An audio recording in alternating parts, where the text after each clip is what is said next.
Então, eu passo a palavra agora ao Antônio Braulio de Carvalho, diretor de Planejamento e Controladoria, em representação ao senhor Carlos César, presidente da FUNSEV. Ao mesmo tempo, 10 minutos com mais 5. Bom dia a todos, quero cumprimentar a mesa e agradecer a oportunidade de fazermos essa reflexão aqui coletiva em função das questões aí que foram colocadas e que tem sempre vindo à tona em todos os momentos do debate. Antes, porém, de entrar nessas reflexões, eu queria... Vê se está verde lá, a tua luzinha aí. Está verde. Tá bom. Abrir um pequeno parêntese só para ressaltar que eu estou na FUNSEF na condição de diretor eleito pelos participantes. A FUNSEF tem hoje mais de 130 mil participantes existe paridade na diretoria de gestão, são 3 diretores eleitos e 3 diretores indicados, com 2 mandatos, restrito a 2 mandatos, e eu faço esse registro pela importância que a gente pensa com relação a esse tema que tem colocado aqui, no sentido de abrir o espaço aos participantes. Se a gente volta à origem da Previdência Complementar, da Lei 6435, a origem, ela teve qualquer visão de futuro em relação à economia, com relação à economia de longo prazo, poupança de longo prazo, alavancagem à Bolsa de Valores, mas o participante sempre ficou à margem desse processo. Tanto é que a própria nomenclatura que se utilizou para caracterizar um dos sócios dessa relação contratual é participante. Então, historicamente, os participantes sempre foram participado das decisões que foram tomadas e nunca integraram como sujeito ativo aí nessas relações. E aí a gente tem aí essa série de questões que foram colocadas aqui pela Isa, no sentido de buscar uma melhor conformação entre as representações.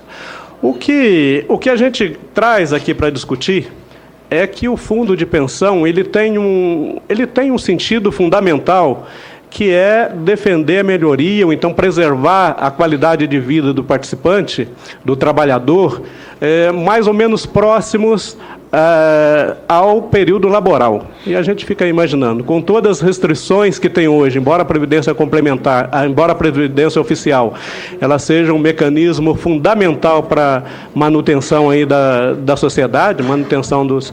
Mas existem alguns critérios e alguns superação a esses limites previdenciários que ao trabalhador é colocado um desafio, ou ele busca algum tipo de investimento onde possa, no final da vida laboral, estar contribuindo, mantendo a sua qualidade de vida, ou então ele se agrega a um fundo de pensão cuja missão principal seria essa. E por hoje, se a gente folha nos fundos de pensão, e a Isa e o senador Paulo Paim falando aqui na introdução, eu imagino que a gente superou um aspecto muito importante nessa relação, que eram assim, os fundos de pensão em algumas fases, aí, vocês aí foram testemunhas disso, eram vistos como os casos não adequados para o sistema, eram vistos aí alguns fundos de pensão até arrolado aí nas CPIs, nos últimos 10 anos a gente não tem isso mais. Saiu das páginas policiais para vir para as páginas da economia, as páginas econômicas, e é claro que, com todos os aspectos que tem aí no resultado final dos investimentos, e aqui eu quero fazer uma pequena observação que eu tenho sempre debatido. Quando fala que os fundos de pensão têm muito recurso, que os fundos de pensão são ricos, é necessário imaginar o seguinte, fazer uma distinção muito clara. A legislação ela teve esse cuidado de colocar que os fundos de pensão são meros administradores de planos de benefício. Os planos de benefícios é que têm esses recursos. E a relação contratual, que a gente chama de regulamento dos benefícios, é que estabelece uma relação longínqua entre o trabalhador que se adere a um fundo de pensão e essa entidade. Nós estamos falando aqui de um contrato nada menos do que, se a gente pega hoje a expectativa de vida de 70 anos, né, Zé Maria? A gente está falando de um contrato muito longo, e tudo dentro de um fundo de pensão tem que ser pensado no longo prazo. Aí existe um primeiro conflito social que a gente percebe que a sociedade brasileira, e principalmente no fundo onde eu milito, que são os empregados da Caixa Econômica Federal, que são bancários, o nosso modelo mental é sempre de resultado anual. Não, sempre aquele resultado de empresa, deu lucro no ano, deu prejuízo no ano. Se a gente pega janelas mais longas, se a gente pega janelas de 10 anos, a gente percebe que essas relações, esses resultados do fundo de pensão sempre foram muito superiores aí a essa lógica de investimentos que temos encontrado aí no mercado como um todo. Fundo de pensão hoje, se a gente pega, no geral, são recursos disponíveis para investimento, e é um outro viés que eu penso que a gente precisa também ter bastante claro nesse debate. O alavancador hoje de grandes investimentos, o alavancador onde tem recursos, 17% do PIB aproximadamente, hoje estão com os fundos de pensão, e aí sempre chega aquele velho e tradicional e importante desconfiança: onde é que se estão colocando os meus recursos? E a gente, quando vai no debate com os participantes, a primeira pergunta que surge: olha, existe uma tentativa do governo estar utilizando os fundos de pensão para alguns tipos de investimento. E eu sempre digo o seguinte: não existe só a tentativa do governo em estar utilizando esses recursos, existe também a iniciativa privada. E ali a gente, a FUNCEF recebe nada menos, vou jogar por baixo, umas 10 propostas de investimento semanalmente, e essas propostas, quando chega ali no PowerPoint, é a coisa mais maravilhosa que tem, não tem risco, são investimentos muito bons, tanto na expectativa, na ótica da iniciativa privada, quanto na ótica do governo. O que precisa nesse momento, e eu acho que é esse que é a importância de estarmos claro aí com essa questão da paridade que eu chamei a atenção aqui no começo. Os participantes também têm que ter uma visão de para onde está indo esses recursos deles. E aí é fundamental que se tenha aqui uma análise de riscos desses investimentos, da mesma forma que se faz uma análise dos investimentos da iniciativa privada, há de ser feito com as propostas do governo, e é assim que a maioria dos fundos de pensão tem atuado. Eu digo, pelo que eu conheço, mais próximo, assim é que a gente tem atuado.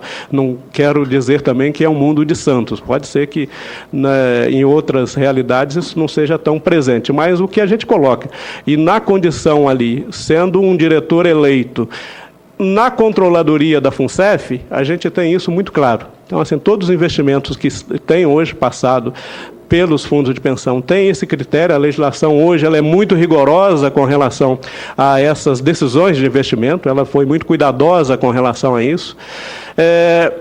Tem uns aspectos bastante relevantes da visão de longo prazo, né, com a questão da longevidade, a sociedade vivendo cada vez mais, é preciso que se busque investimentos que também tenham sustentabilidade mais no longo prazo, para que esse casamento do fluxo de ativo e passivo, ele nos dê uma segurança no futuro de que a gente pague os benefícios e não frustre a expectativa dos participantes.